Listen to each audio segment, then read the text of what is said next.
안녕하세요. 교통사고 전문 보상가배상TV입니다. 이번 사고에서 눈에 띄는 점 어떤 게 있을까요? 결국은 뒷차가 다 책임져야 되는. 명백하게 무과실이 나와야 되는 사고입니다.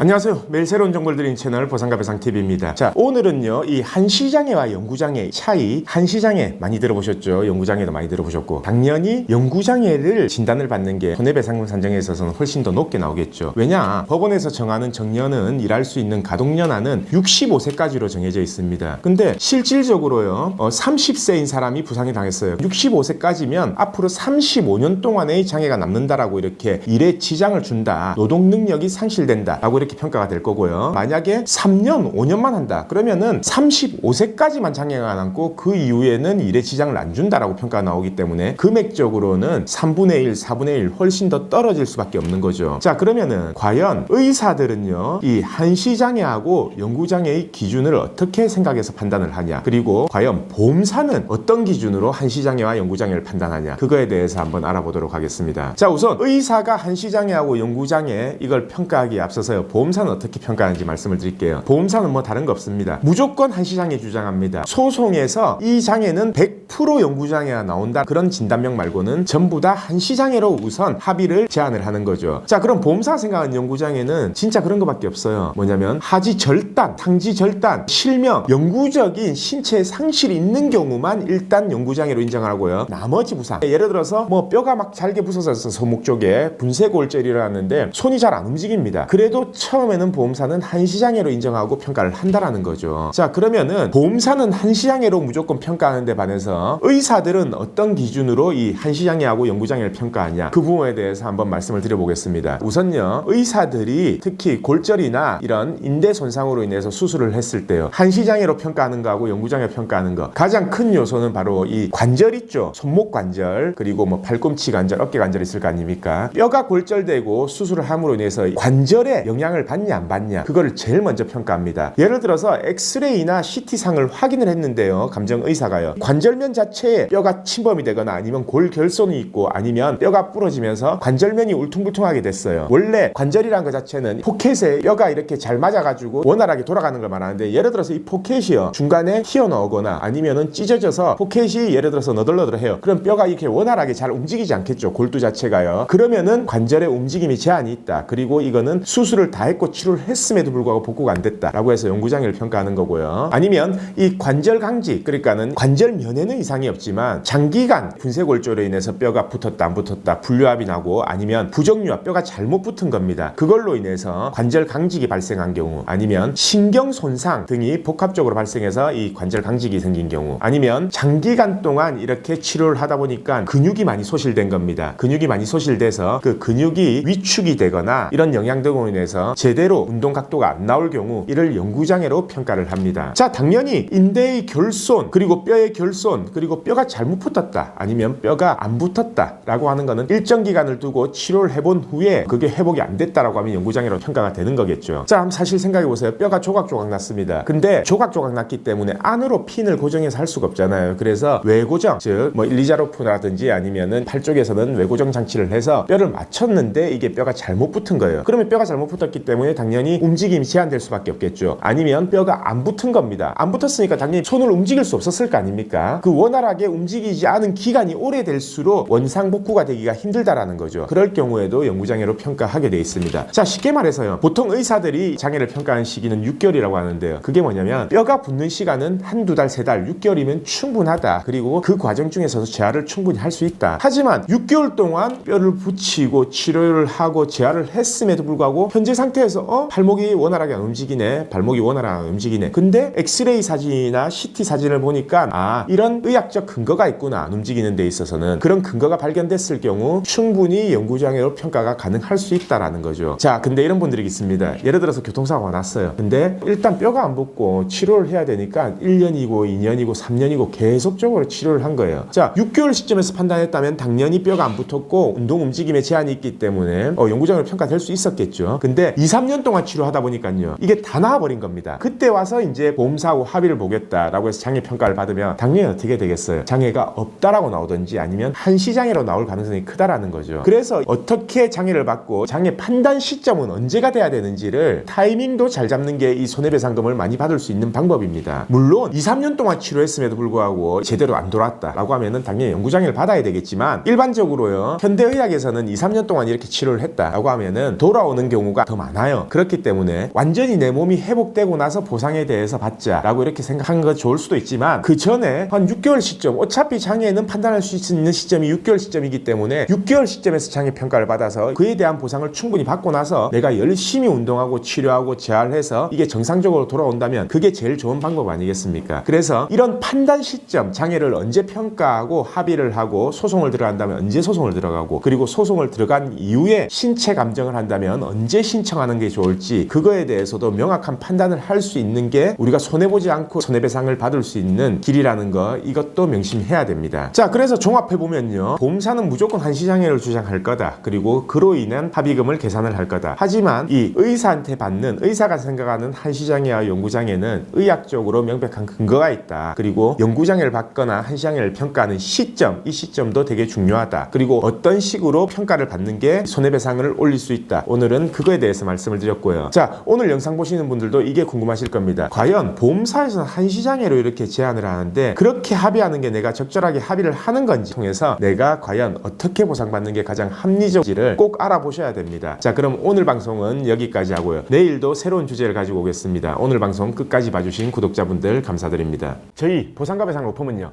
전화, 카카오톡, 폰메일 상담, 카페 상담 등으로 상담받을 수 있습니다. 저희는 서울과 부산에 사무실이 있고요. 전국 번호는 1544-3102로 문의 주셔도 되고 카카오톡에서 보상과 배상을 검색하셔서 카톡으로 문의 주셔도 됩니다. 그리고 이 영상 댓글란을 보시면 메일로 신청하는 링크를 클릭하셔서 자세하게 작성해 주셔도 저희가 전화를 드리고 있습니다.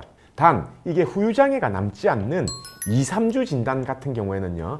유선 상담을 하지 않고 있는 점 양해 부탁드리겠습니다.